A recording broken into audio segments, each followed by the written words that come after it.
ಎಲ್ಲರಿಗೂ ನಮಸ್ಕಾರ. ನಾನು ನಿಮ್ಮ ಪ್ರೀತಿಯ ಮನೆ ಮಗಳು Tulasi Bhat. Welcome to my YouTube channel. 77 ಮಲೆಯ ಒಡೆಯನಾದಂತಹ ಮಾದೇಶ್ವರ ನೆಲೆಸಿರುವ ಮಲೆ ಮಾದೇಶ್ವರನ ಬೆಟ್ಟದ ಕಡೆ ನಮ್ಮ ಪಯಣ. ಶೃಂಗೇರಿಯಿಂದ ಮೈಸೂರಿನವರೆಗೂ ಸ್ಲೀಪಿಂಗ್ ಕೋಚ್ನಲ್ಲಿ ನಾವು ಪಯಣವನ್ನು ಶುರು ಮಾಡಿ ಸರಿಸುಮಾರು 4:30ಕ್ಕೆ ಮೈಸೂರಿಗೆ ಬಂದ್ವಿ. ಮೈಸೂರಿನಿಂದ 5:15 ಬಸ್ಸಿಗೆ ಬೆಟ್ಟದ ಕಡೆಗೆ ಹೊರಟ್ವಿ.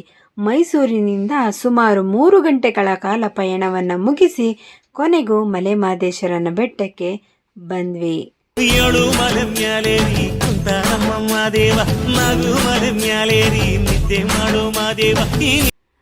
ಮಲೆ ಮಾದೇಶ್ವರ ಬೆಟ್ಟ ದಕ್ಷಿಣ ಕರ್ನಾಟಕದ ಚಾಮರಾಜನಗರ ಜಿಲ್ಲೆಯ ಹನ್ನೂರು ತಾಲೂಕಿನಲ್ಲಿರುವ ಒಂದು ಯಾತ್ರಾ ಸ್ಥಳವಾಗಿದೆ. ಇದು ಮೈಸೂರಿನಿಂದ ಸುಮಾರು 150 ಕಿಲೋಮೀಟರ್, ಬೆಂಗಳೂರಿನಿಂದ 210 ಕಿಲೋಮೀಟರ್ ದೂರದಲ್ಲಿದೆ.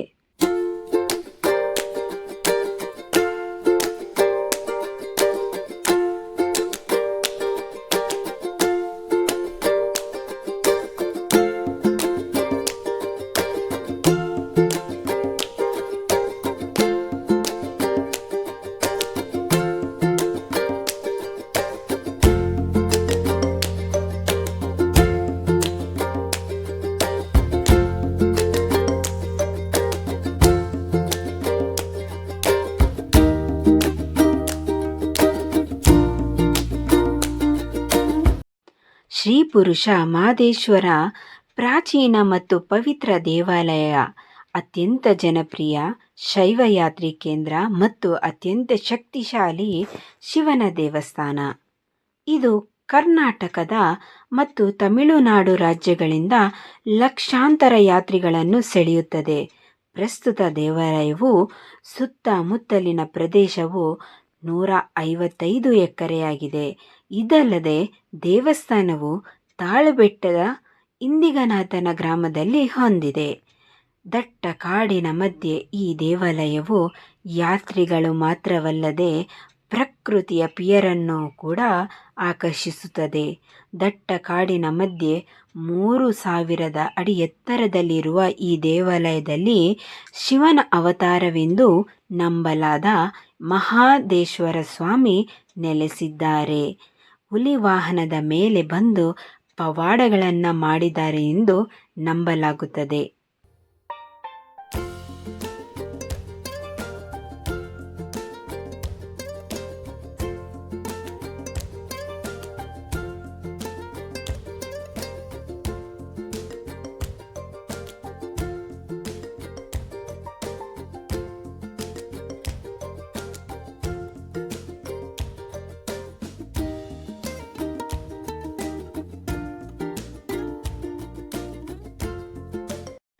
ಇದೊಂದು ಶೈವಯಾತ್ರಿ ಕೇಂದ್ರವಾಗಿದ್ದು, ಮಲೆ ಮಾದೇಶ್ವರ ಎಂಬ ಹೆಸರಿನಲ್ಲಿ ಶಿವಲಿಂಗವನ್ನು ನೀವು ಇಲ್ಲಿ ದರ್ಶನವನ್ನು ಪಡೆಯುತ್ತೀರಿ.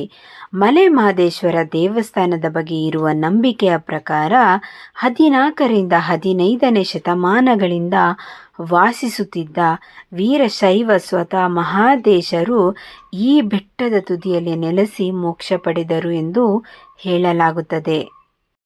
ಇಲ್ಲಿ ನಂದಿಯ ದೊಡ್ಡ ಪ್ರತಿಮೆಯೂ ಇದೆ. ಜೊತೆಗೆ ದೇವಸ್ಥಾನದ ಸುತ್ತಲೂ ಹಲವಾರು ಇತರ ದೇವಾಲಯಗಳಿವೆ. ಇಲ್ಲಿರುವ 7 ಬೆಟ್ಟಗಳು ಯಾವುದೆಂದರೆ ಆನೆಮಲೆ, ಜೇನುಮಲೆ, ಕಾಡುಮಲೆ, ಕನ್ನುಮಲೆ, ಪೊನ್ನಚ್ಚಿಮಲೆ, ಪವನಮಲೆ ಮತ್ತು ಪಚ್ಚೆಮಲೆಯಾಗಿದೆ. ಈ 7 ಮಲೆಯ ಬೆಟ್ಟಗಳನ್ನು ದಾಟಿ ಬರುವ ಭಕ್ತರಿಗೆ ಸಾಕ್ಷಾತ್ ಈಶ್ವರನ ದರ್ಶನವಾಗುತ್ತದೆ ಎಂದು ನಂಬಿಕೆ ಇದೆ. ಈ ಕ್ಷೇತ್ರದ ಮಹಿಮೆ ಏನೆಂದರೆ ಇಲ್ಲಿನ ಗರ್ಭಗುಡಿಯಲ್ಲಿ ಮಾದೇಶ್ವರರು ಲಿಂಗದ ರೂಪದಲ್ಲಿ ನೆಲೆಸಿದ್ದಾರೆ. ಬೆಟ್ಟದ ಸ್ಥಳವು ಮಾದೇಶ್ವರರು ತಪಸ್ಸನ್ನು ಮಾಡಿದ ಪವಿತ್ರ ಸ್ಥಳವೆಂದು ನಂಬಲಾಗಿದೆ. ಭಕ್ತರು ಇಂದಿಗೂ ಕಾಲ್ನಡಿಗೆಯಲ್ಲಿ ಇಲ್ಲಿಗೆ ಯಾತ್ರೆ ಕೈಗೊಳ್ಳುತ್ತಾರೆ. ಭಕ್ತರ ನಂಬಿಕೆ ಮಾದೇಶ್ವರರು ಸಾಕ್ಷಾತ್ ಶಿವನ ಸ್ವರೂಪವಾಗಿದ್ದು ಅವರನ್ನು ಪೂಜಿಸುವುದರಿಂದ ಕಷ್ಟಗಳು ದೂರವಾಗುತ್ತದೆ ಎಂದು ನಂಬಲಾಗಿದೆ. ಅದಕ್ಕಾಗಿಯೇ ಪ್ರತಿ ದೀಪಾವಳಿ, ಶಿವರಾತ್ರಿ ಮತ್ತು ಯುಗಾದಿ ಹಬ್ಬಗಳಲ್ಲಿಯೂ ಇಲ್ಲಿ ಲಕ್ಷಾಂತರ ಭಕ್ತರು ಸೇರುತ್ತಾರೆ. ನೋಡಿದ್ರಲ್ಲ ಸ್ನೇಹಿತರೆ, ಈ ವಿಡಿಯೋ ನಿಮಗೆ ಇಷ್ಟ ಆಗಿದೆ ಅಂದ್ಕೊಳ್ತೀನಿ. ಇಷ್ಟ ಆಗಿದ್ರೆ ಒಂದು ಲೈಕ್ ಮಾಡಿ, ಶೇರ್ ಮಾಡಿ, ಹಾಗೆ ಕಾಮೆಂಟ್ ಮಾಡೋದನ್ನು ಮಾತ್ರ ಮರಿಬೇಡಿ. ಆದಷ್ಟು ಬೇಗ ಮತ್ತೊಂದು ವಿಡಿಯೋ ಜೊತೆಗೆ ನಿಮ್ಮನ್ನು ಭೇಟಿ ಆಗ್ತೀನಿ. ಅಲ್ಲಿವರೆಗೂ bye bye. Thanks for watching.